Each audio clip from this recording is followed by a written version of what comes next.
My name is Dealanier Shook, and I am the information collector.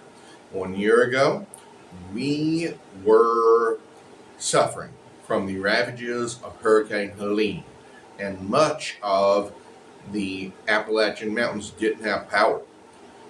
I believe that I'm not the only one who realized how much I had taken electricity for granted.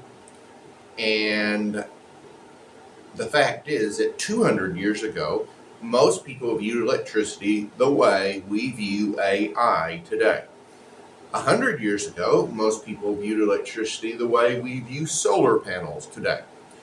And that's important because solar panels are an important bridge between the electric grid and the ability of individuals to survive when things like Hurricane Helene happen.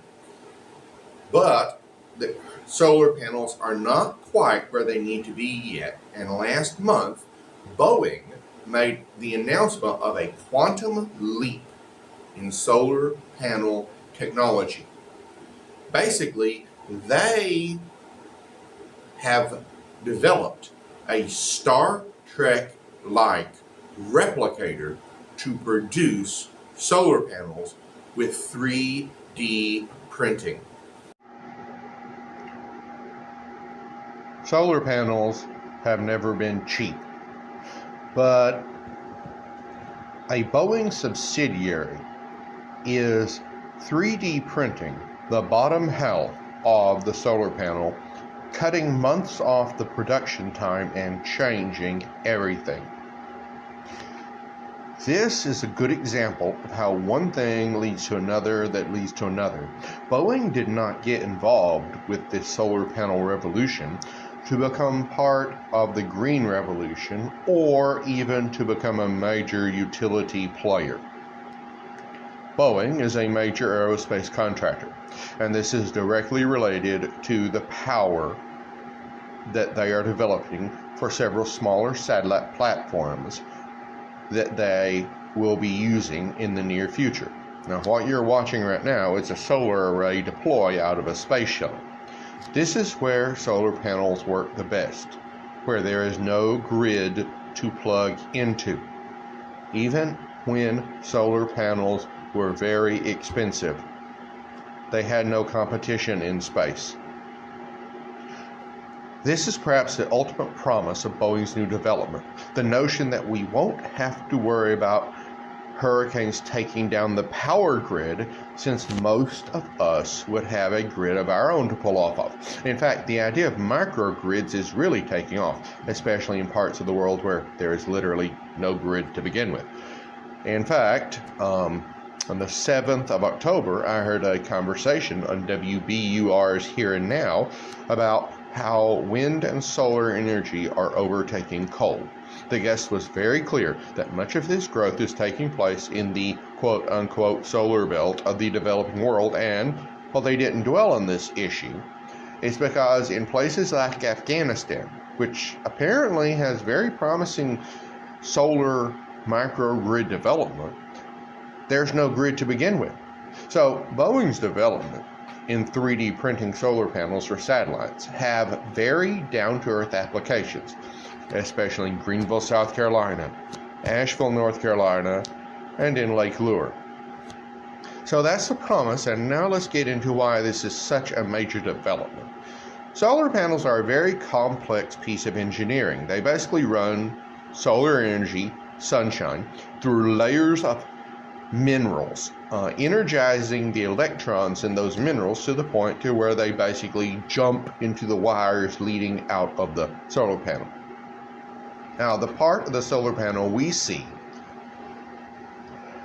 is the shiny part. That's the part that collects the sunshine. The part we don't see is the substrate where all the action takes place.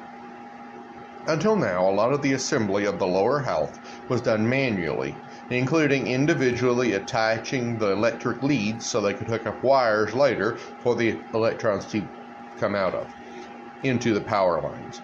But Boeing figured out how to 3D print all of this, and they're using robots to assemble and inspect the product.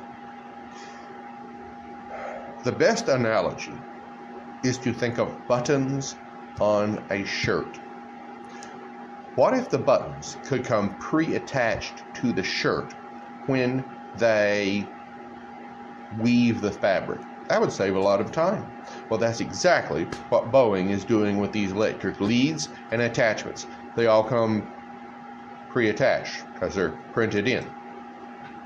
Now, this doesn't mean a solar panel is going to go on the top of every doghouse, but it's a step in that direction.